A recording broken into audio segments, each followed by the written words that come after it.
À peine rentré de sa visite officielle à Dakar, le Premier ministre Anatole Koliné-Makosso n'a pas tardé à reprendre le chemin du terrain. À la tête d'une délégation composée de plusieurs ministres, du préfet de Brazzaville et des autorités municipales, il s'est d'abord rendu à Poto-Poto où un immeuble a été démoli de manière coercitive pour cause de non-conformité aux normes de construction, exposant ainsi les riverains à un péril certain. Vous voyez comment non seulement on perd un investissement quand on ne prend pas au sérieux ce qu'on veut faire, mais aussi on expose la vie d'autrui. Ce qui se passe parfois, c'est gens qui se mettent à construire sans autorisation de construire.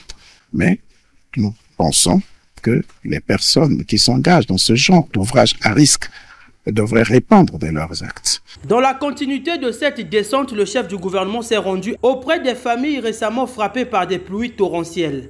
Le drame est lourd, 7 morts, plusieurs blessés et des sans-abri. L'objectif principal de cette visite, manifester la solidarité du gouvernement et encourager les élèves sinistrés dans cette période cruciale d'examen. Les premières pensées du gouvernement vont à l'endroit des familles éplorées, celles qui ont connu la mort des personnes chères à la suite de ces pluies qui ont enseveli biens et personnes dans les maisons, avec ces amas de sable qui se sont déversés sur les toitures et envahi les chambres à coucher de tous nos compatriotes, au point d'emporter des vies humaines.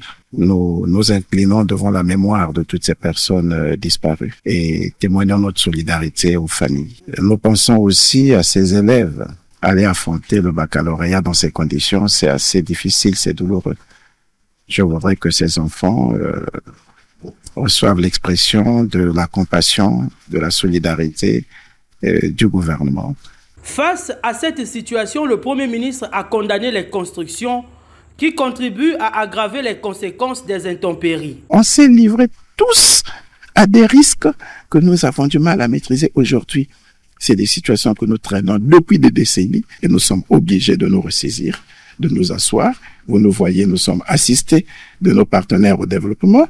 Vous avez les amis du PNUD qui sont avec nous, vous avez les amis de l'OMS qui sont avec nous, parce que l'heure est grave. Il nous faut prendre des décisions courageuses pour éviter que nous puissions être toujours en train de subir les mêmes situations. Cette visite de terrain s'inscrit dans le cadre des instructions données par le président de la République, très sensible à la douleur des populations.